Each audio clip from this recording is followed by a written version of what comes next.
Mesdames et messieurs, bonsoir. Ravi de vous retrouver sur le journal en français. Voici les titres de ce soir. Le projet de loi portant approbation de l'accord complémentaire au traité sur une zone exempte d'armes nucléaires en Asie du Sud-Est a été approuvé le 15 septembre 2025 par l'Assemblée nationale du Cambodge. L'Assemblée nationale du Cambodge a approuvé le 15 septembre 2025 le projet de loi sur l'approbation de l'accord complémentaire au traité sur une zone exempte d'armes nucléaires en Asie du Sud-Est afin de promouvoir la paix et la sécurité régionale et mondiale.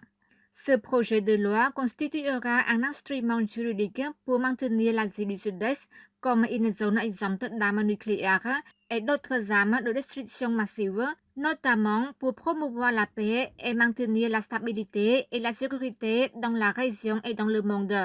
Il apportera également des avantages importants au Royaume du Cambodge, notamment en renforçant son prestige national sur la scène internationale, en démontrant son engagement en tant que membre actif de l'ASEAN dans l'intégration complète de la région d'Asie du Sud-Est à travers l'inclusion de la République démocratique du Timor-Leste comme 11e membre de l'ASEAN et la contribution du Cambodge à la promotion de la paix et de la sécurité dans la région et dans le monde en maintenant l'Asie du Sud-Est comme une zone exempte d'armes nucléaires et d'autres armes de destruction massive. Le projet de loi portant approbation de l'accord complémentaire au traité portant création d'une zone exempte d'armes nucléaires en Asie du Sud-Est comprend 3 articles. Après discussion, conformément à la procédure, l'Assemblée nationale a approuvé le projet de loi à l'unanimité dans son ensemble. Son Excellence le vice-premier ministre Net Savuon encourage la Fondation GX à continuer sa collaboration avec le ministère de la Santé pour soutenir le secteur de la santé au Cambodge.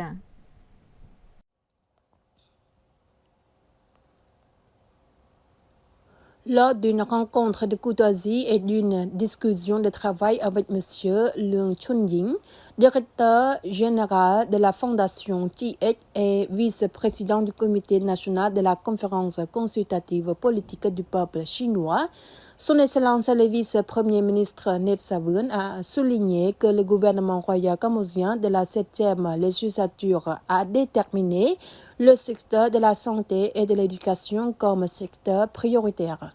Son Excellence le vice-premier ministre au nom de Samdech Thapaday Khotmanat, premier ministre du Cambodge, a encouragé la Fondation TX de Chine à poursuivre sa collaboration avec le ministère de la Santé pour soutenir le secteur de la santé au Cambodge.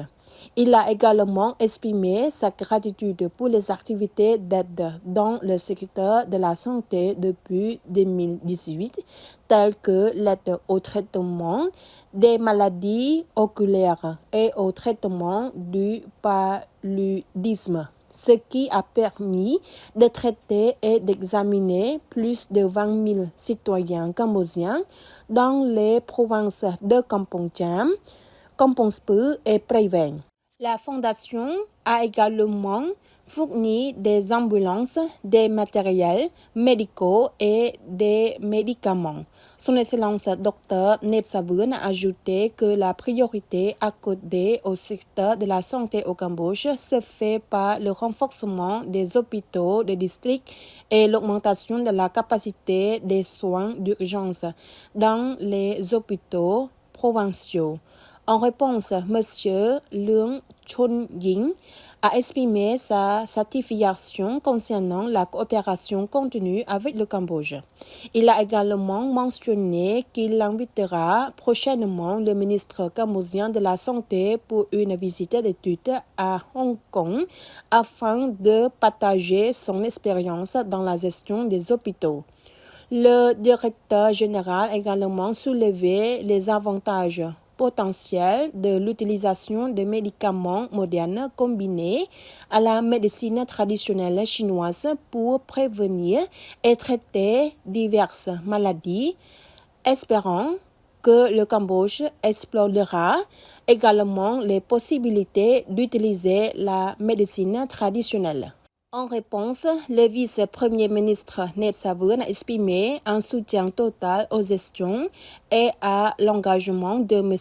Leung Chun-ying, directeur général de la fondation TIEC, et a encouragé la poursuite de la coopération avec le ministère de la Santé pour promouvoir le secteur de la santé au Cambodge.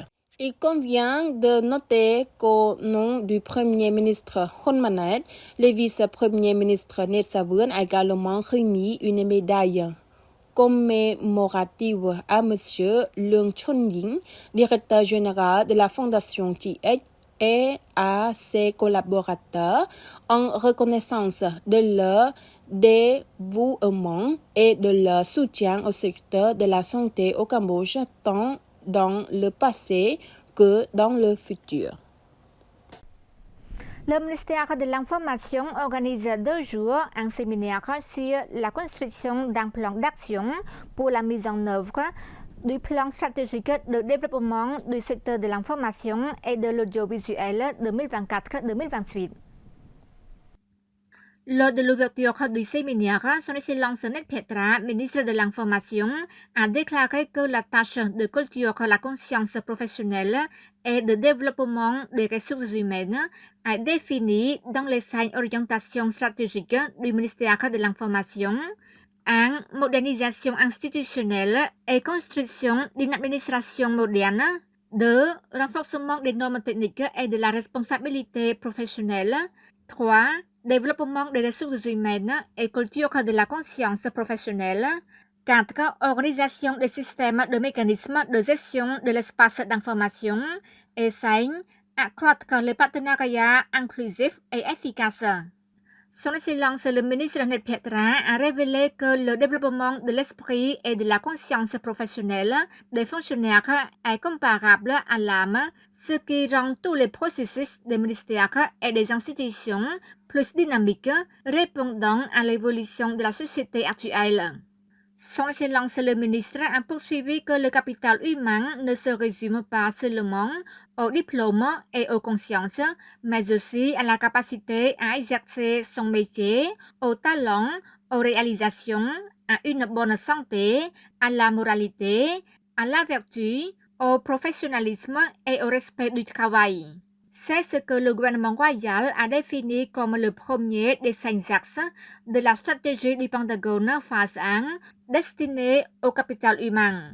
Son Excellence Ned Petra a profité de cette occasion pour encourager les fonctionnaires à s'acquitter de leurs tâches avec la plus grande attention et à ne pas se mettre d'obstacles devant, car lorsque vous commencez votre départ en mettant des obstacles devant vous, il est clair que l'accomplissement de votre devoir ne sera pas couronné de succès.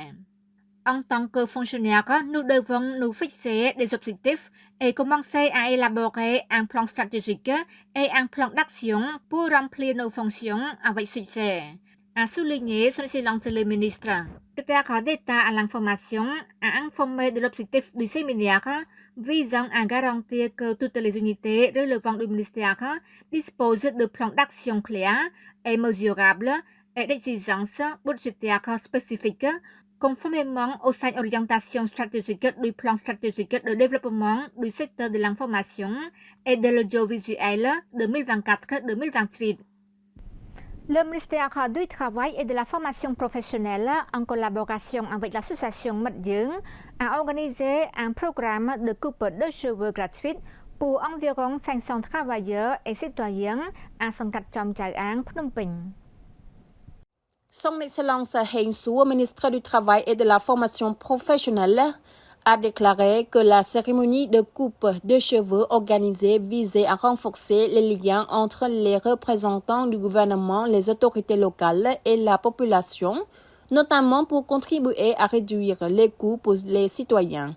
Profitant à cette occasion, le ministre a conseillé aux travailleurs qui retourneront dans leur ville natale pendant la fête de Phnom Penh de participer à promouvoir les opportunités d'emploi auprès des travailleurs si les entreprises et les usines où ils travaillent ont besoin de personnel.